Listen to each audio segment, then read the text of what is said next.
everybody, welcome to my channel, The Fighting Felter. My name's Sam. I've had a few direct messages lately and a few questions from different people at different stages of their chemotherapy treatment. So I thought I'd just come and do a quick video just talking about my experience really and how I felt leading up to chemotherapy, what actually happened to me, my side effects and things like that during, and also how I feel now about the chemotherapy and how things are now 6 years on from having chemotherapy. So I've just got a couple of notes wrote down.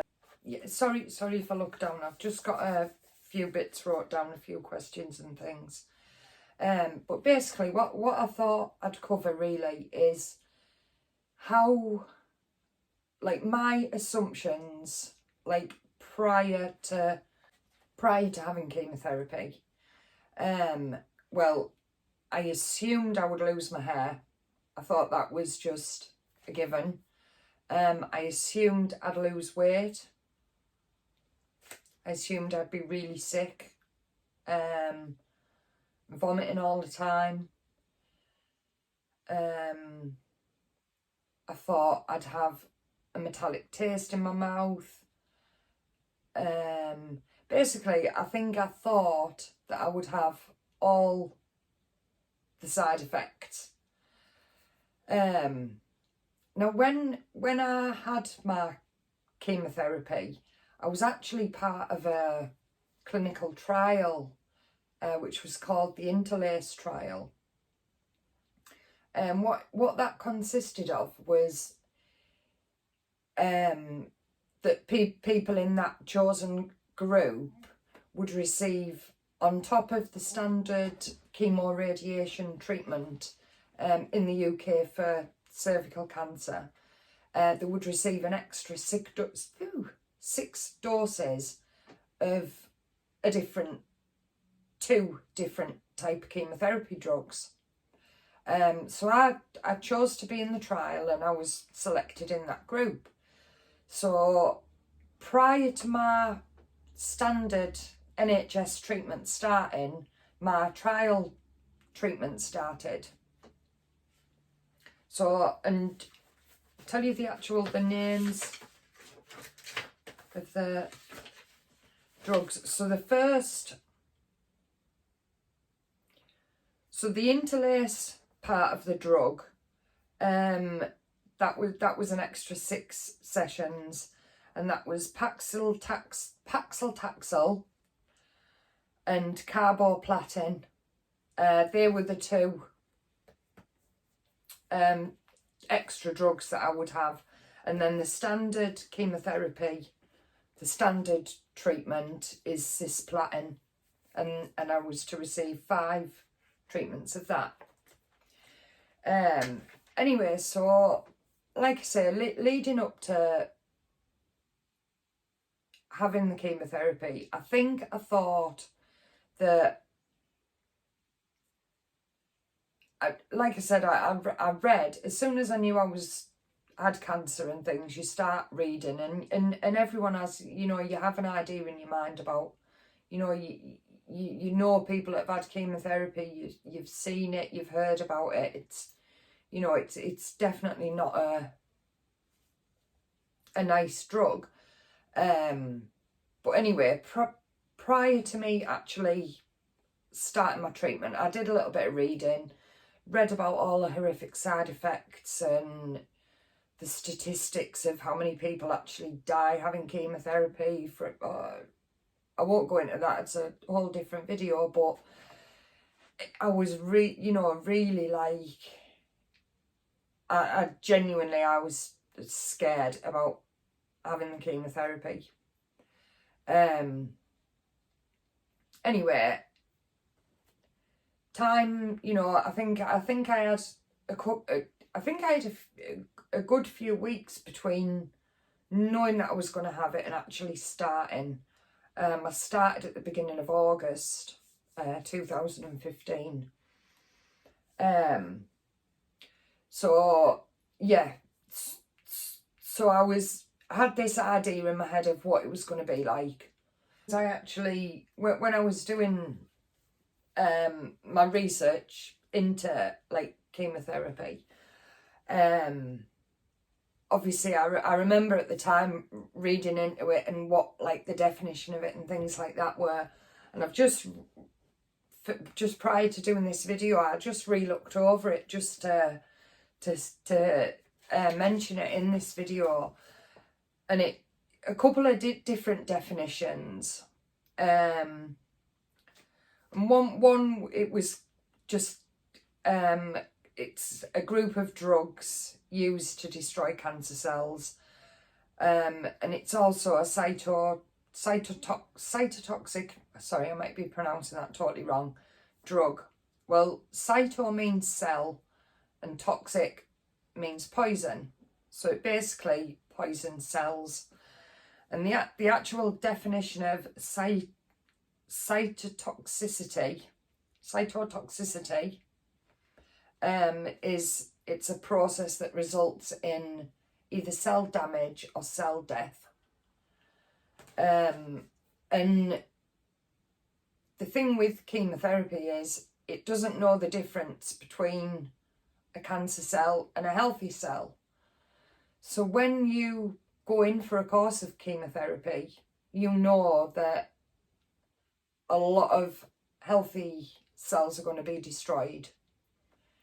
And that includes other cells, your white blood cells, red blood cells, you know, every cell in your body is attacked basically.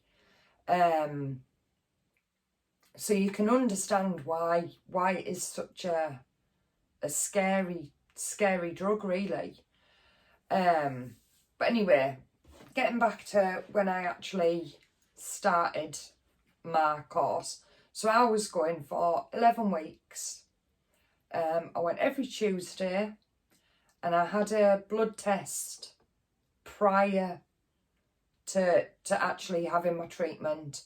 And that was obviously just to make sure count was high enough and my platelet count was high enough and things like that. That got discussed prior to my treatment starting was whether or not to use a cold cap. Because the drugs that they were going to be using, one of the side effects was hair loss. They gave me the option as to whether I wanted to try it. Now they told me that around 80% of people that use the cold cap don't actually lose the hair, which to me was quite big.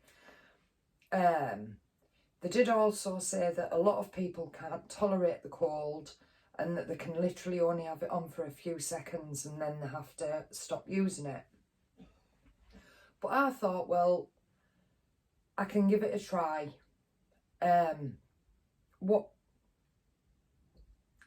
What's the worst?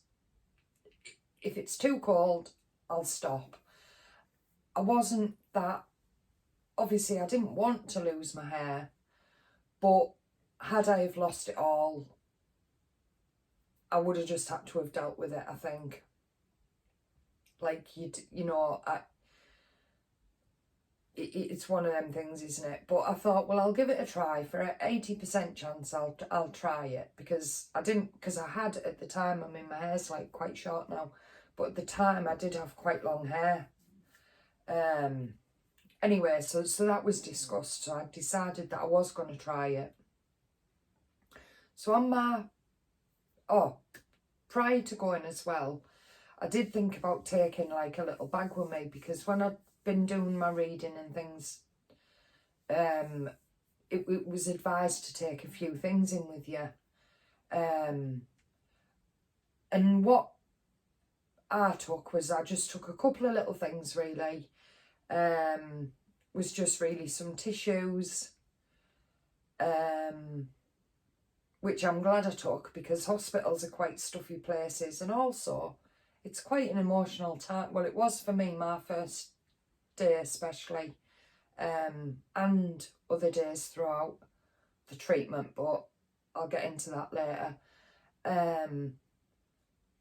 Yeah, just some tissues I took, a book, which I didn't end up reading anyway because my mum and Ross were with me, so I didn't do that. And to be honest, that's all I really took.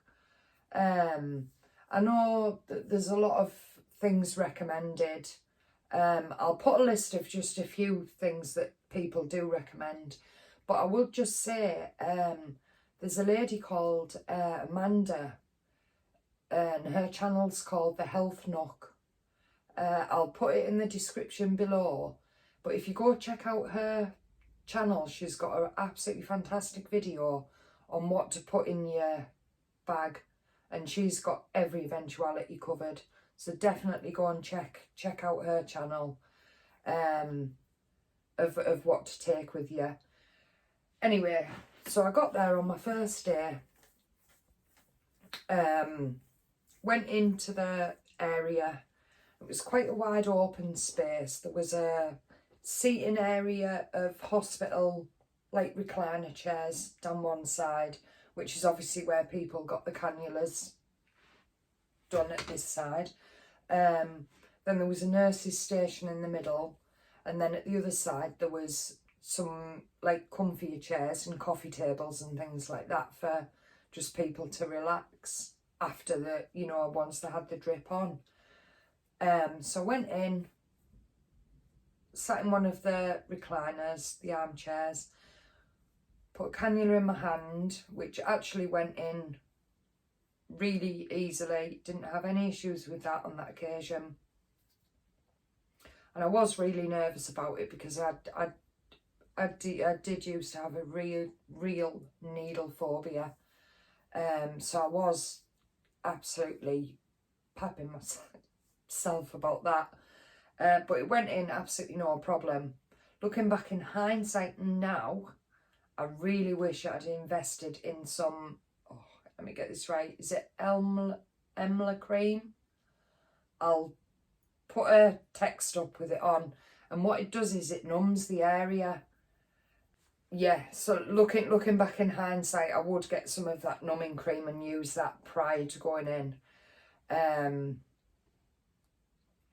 But yeah, the first time, like I say, got the cannula in. They give you a couple of other different drugs at the same time. They give you some steroids and an antiemetic, which is an anti-sickness drug. They set up your drip, and it goes through an electronic device, so it's dispensed at a certain rate, so many drips per minute. And then once that was put in, well, as they were doing that, another one of the nurses went and got the cold cap. And what it was like was just like, you know, like the gel, if you get like a gel pad or like a gel seat cover or something like that, it was like that type of gel. And it was just like a skull cap. It was just soft. I've actually got a picture of me wearing it, which I'll insert now somewhere here. Here, yeah. And it was ice cold, and they put it on my head, and initially I thought, I can't do this. This is so cold. And you know, I'm not sure if you've ever felt it, but that feeling you get when you get brain freeze if you eat too much ice cream too quick. Well, it was that feeling. And I did have a couple of moments where I did think I wasn't going to do it. But I persevered. And within about 2 or 3 minutes, the pain had eased off. I mean, it still felt cold, but I didn't have like a headache or anything like that. It was just a little bit uncomfortable. It wasn't unbearable at that point. And then what they did with that was every 20 minutes, they'd bring another one fresh from the freezer and replace it.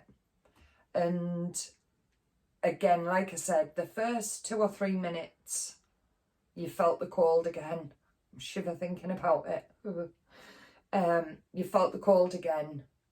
And then, like I said, for me, it did ease off and it was bearable. When they actually first set the drip up, I went through I had a little bit of a panic, anxiety, because it was just the thought and the fear of the actual drug that was going to be going into my system, and knowing that it's just out to destroy everything in its path. I did get really quite nervous about it. And also you worry in case you might have an allergic reaction or something like that. But luckily, I didn't have any reaction. Once they'd got everything, my drip and everything set up, we went and sat in the more comfy area. And then we just chatted, really. Ross went and got us some food. I think at the time, on that first occasion, I don't think I ate a great deal. But we did discover that there was a coffee shop and they did sell really nice cakes. And at the time, I was advised to eat what I wanted when I wanted it, because when you were having chemo, you'd feel sick quite often. So if you fancied eating something, to basically just eat what you fancied, which now looking back in hindsight, I don't do, because I don't like to eat very much sugar and things like that. But anyway, like I say, we just chatted our way through, really. And then on the way home, I think by then I was shattered. A combination of not sleeping much the night before, the actual drug that they'd given me, the fact I would have been stuck in the hospital for 6 hours, the fact I had cancer. So I was shattered. Came home, fell asleep, and then it started then the pattern, really, of having a couple of days of feeling absolutely shattered, really sick. I'd have it on the Tuesday, the Wednesday, all day Wednesday, all Wednesday night, Thursday, all Thursday night. I just wanted to sleep or be sick. I had no interest in doing anything. I couldn't really have gone anywhere or done anything, because I literally, if I ventured from my bed, I'd venture onto the sofa, and that was probably as far as it got. By a Friday, I was starting to feel a little bit better and had a little bit more energy. By the Saturday, I was feeling okay. And then I had Sunday and Monday feeling back to normal. Before then, it started again. As the weeks progressed, the cold cap, I would say, probably got more bearable, because I think I just got used to it. The cannula issue became more of an issue as the weeks went on. The first week, like I said, went in absolutely no problem at all. From probably week 3, they started to struggle. My veins started collapsing, and they just, so it was becoming where they were having 2 and 3 attempts, trying different parts of my arm.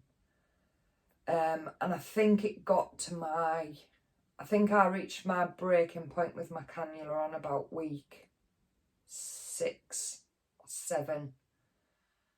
And I think they tried about 6 times.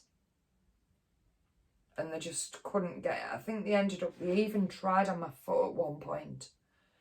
And I just sat, and I remember looking at Ross, and Ross was sat over the other side. And he obviously, he could see what I was going through, and he came over, and I just literally sobbed my heart out that day. I honestly, I thought, I cannot do this. So on reflection from that moment, when I have chemotherapy next time, I think I will definitely be thinking about getting some sort of line, port, something like that in. They did give me that option last time, but because I had a bit of a needle phobia and didn't really want anything stuck in my veins longer than it needed to be, I didn't go with that. But for future reference, and if anybody asked me, which they have, would I advise they get a line or a port or something? Yeah, I would definitely advise that. The other things that got worse, I think the tiredness gradually got worse. Even though by a weekend I was starting to pick up, I still wasn't picking up as much as I had the previous week and the previous week and the previous week. My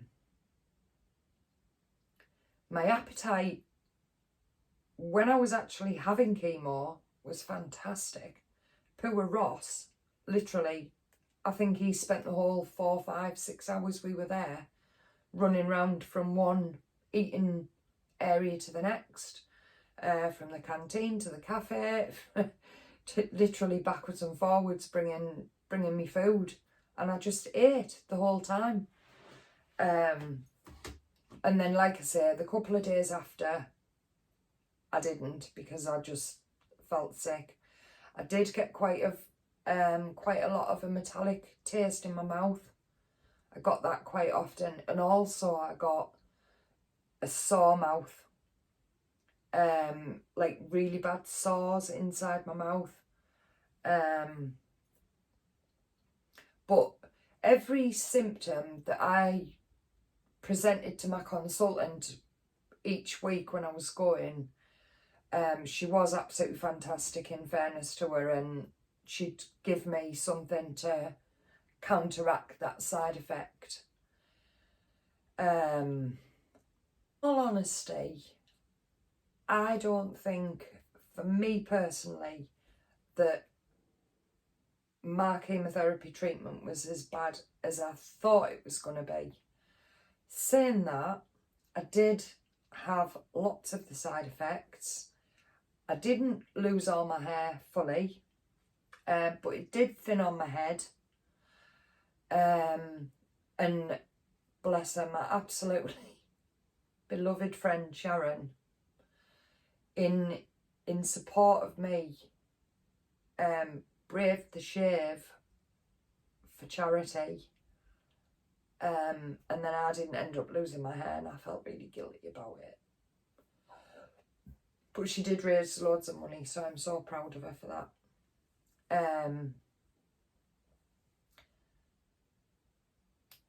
Yeah. And then, so yeah, every other single hair on my body I lost, apart from one single solitary eyelash. I lost all my eyebrows, all my lashes apart from the one, all my body hair completely. And like I say, my hair thinned, but I didn't lose it all. Once I'd stopped having my treatment, it started growing back absolutely fine. My nails did thicken up. My toenails have never been the same since. The thicker, and my big toenail is really thick now. It's really like hard to cut. What else? Chemo brain. Chemo brain is a real thing. I'm not sure how long it's supposed to last, but I'm 6 years now post chemo, and my memory is absolutely shocking. I mean, joking aside, like, I really can't remember one thing to the next. I start something, I forget I'm doing it. I start messages, I forget I'm doing them.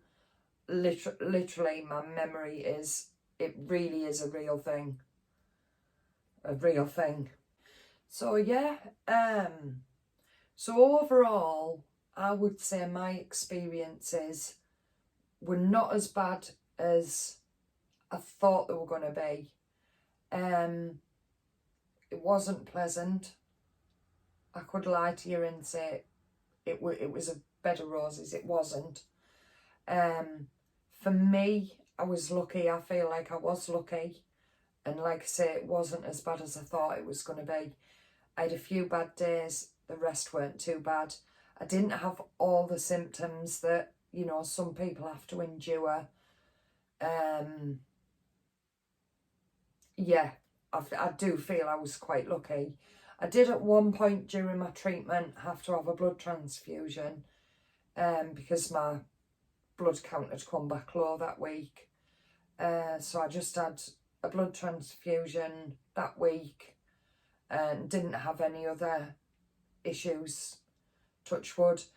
Didn't really have any infections either at the time. That was obviously a major worrying issue. Long-term effects from chemo, definitely chemo brain. The menopause, obviously went through the menopause. My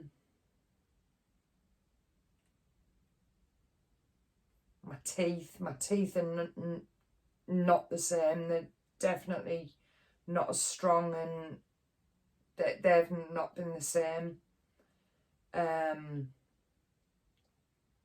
But yeah, I think in all honesty, it takes a long time to get over.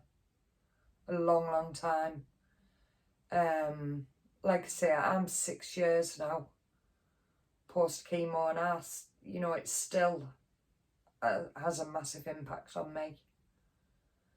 But yeah, anyway, so I think I've pretty much covered all my experiences. If you've liked this video, if you could give it a thumbs up, it'd really help me out and I'd really appreciate it. And if you're not already subscribed, if you would subscribe as well, that'd be absolutely fantastic. And also, if you know of anybody who's actually got cancer, having chemotherapy, you know, who you think, you know, my videos might help, I will be doing lots more in the future, and I am vlogging my terminal journey, which might get a bit horrific, but yeah, if you know of anyone who has got cancer or is going through chemotherapy, having chemotherapy, and you think these videos might help, then, you know, please feel free to share, because that would really help me grow my channel as well. And that's all I want to do. I want to raise awareness, really, and, you know, just share my story and hopefully help a few people out. But anyway, I'll stop waffling on for now. Thank you so much to everyone for all your support and everything. It's absolutely been brilliant, and I will catch you very soon. Thank you. Take care.